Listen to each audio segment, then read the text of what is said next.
ఎందుకంటే డెఫినెట్గా ఏ ఎన్నికలైనా కూడా వీళ్ళని తప్పకుండా తుక్కు చేయాల్సిందే. వీళ్ళ కాంగ్రెస్ పార్టీ మీరు అనుకుంటున్నారు కేవలం అసలు ఎవరు మాట్లాడలేకపోతుంది, కానీ దాని దొల్లతనం ఏందో దాని బలహీనత ఏందో వాళ్ళు చెప్పుకున్నారు. ఇప్పటికే బయట చర్చ వస్తలేదు. నాలంటో ఇప్పుడే మాట్లాడితే అగో 3 నెలలు కూడా అయితే మా మీద విరుచుకపడతామని చెప్పడం 100% రేపు విరుచుకపడతాం. ఏముందే ఒక వైట్ పేపర్ పెట్టిండు, వైట్ పేపర్ పెట్టిండు.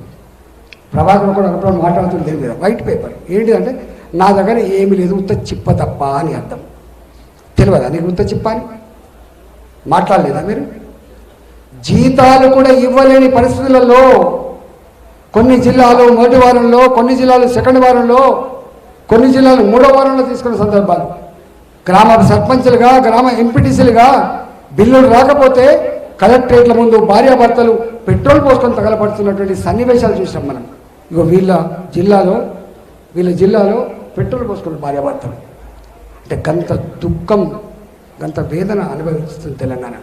గక్కడ ఈయన ఎన్ని హామీలు ఇచ్చిందంటే మరి దానికి హద్దే లేదు.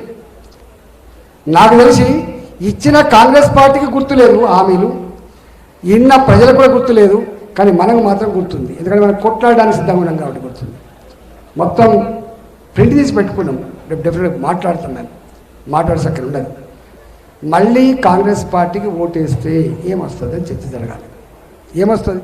ఇవాళ నాకు తెలిసి బిగపట్టుకొని గ్యాసు ఇస్తున్నామన్నట్టుగా లేకపోతే ఇంకోటి ఇస్తున్నామని ప్రకటిస్తుంది. కానీ